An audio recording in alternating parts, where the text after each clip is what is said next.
नमस्कार दोस्तों।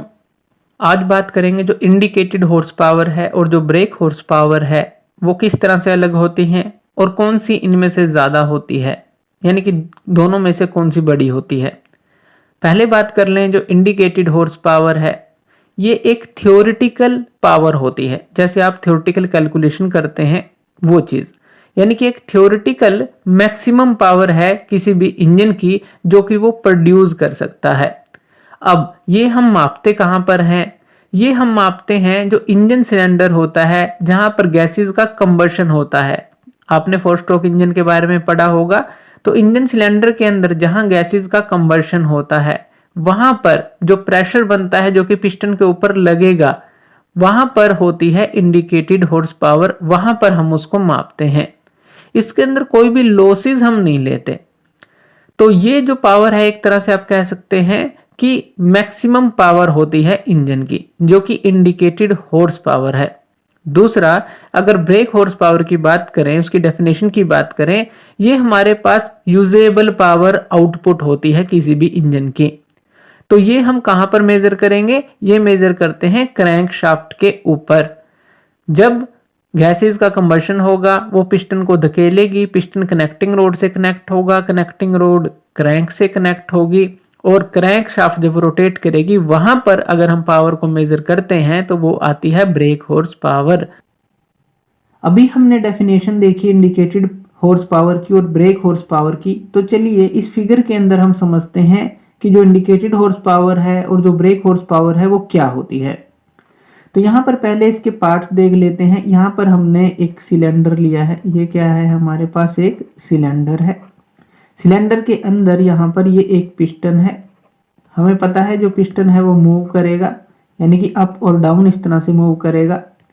यहाँ पर एक हमारे पास कनेक्टिंग रोड है, यानी कि हमने एक इंजन लिया है। यहाँ पर ये कनेक्टिंग रोड हो गई हमारे पास। और यहाँ पर ये क्या है? ये पूरी हमारे पास ये क्रैंक है। तो ये हो गई हमारे पास क्रैंक। अब यहाँ पर होगा क्या? जैसे ही अंदर यहाँ पर गैसेस, यहाँ पर कंबशन होगा गैसेस का, वो पिस्टन के ऊपर फोर्स लगाएंगे या कहीं प्रेशर लगाएगी, जिससे कि पिस्टन जो है इस तरफ मूव करेगा। अब यहाँ पर इस सिलेंडर के अंदर जहाँ पर कंबशन ऑफ गैसेस हो रहा है और वो पिस्टन के ऊपर प्रेशर लगा रही हैं, यहाँ पर जनरेट होती है इंडिकेटेड हॉर्स पावर, जो कि थ्योरेटिकल पावर है। और इसको आप टोटल जो एनर्जी है यहाँ पर जो जनरेट हो रही है वो कह सकते हैं, जो कि कंबशन प्रोसेस के दौरान हो रही है। लेकिन अगर हम ब्रेक हॉर्स पावर की बात करें, अब जैसे ही पिस्टन मूव करेगा सिलेंडर के अंदर तो यहाँ पर कुछ फ्रिक्शन होगा। यहाँ पर ये कनेक्टिंग रोड से कनेक्ट है, तो यहाँ पर इनके घूमने में जो जितने पार्ट बढ़ते जाएंगे वहां पर फ्रिक्शन लॉसेस बढ़ते जाएंगे। और यहाँ पर ये क्रैंक के साथ कनेक्ट है कनेक्टिंग रोड, तो ये जो है इस तरह से उसको रोटेट करेगी, यानी कि ये जो क्रैंक शाफ्ट है यहाँ पर इस तरह से रोटेट करेगी। जैसे ही पिस्टन यहाँ पर मूव करेगा तो यहाँ पर ये घूमेगी। तो जो पावर हमें यहाँ पर मिलेगी तो उसको हम बोलेंगे ब्रेक हॉर्स पावर, जिसको हम BHP बोलते हैं। यानी कि जो इंडिकेटेड हॉर्स पावर है वो हमें सिलेंडर के अंदर मिली, एक थ्योरेटिकल पावर, एक टोटल जो पावर है। और जो ब्रेक हॉर्स पावर है वो हमें मिली यहाँ पर, यानी कि जो कि क्रैंक शाफ्ट है जो रोटेट करेगी उसके ऊपर। तो जितने भी फ्रिक्शन लॉसेस थे वो यहाँ पर आ गए ब्रेक हॉर्स पावर के लिए, और इंडिकेटेड हॉर्स पावर यहाँ थी, यानी कि इंडिकेटेड हॉर्स पावर हमेशा BHP से बड़ी होती है। तो ये चीजें हम समझ गए। अब यहाँ पर देखिए काफी लॉसेस आ जाते हैं। जैसे ब्रेक हॉर्स पावर को जब हम मापते हैं तो इंडिकेटेड हॉर्स पावर जो है हमेशा बड़ी है रहती है जो ब्रेक हॉर्स पावर से, अगर इंडिकेटेड हॉर्स पावर की बात करें।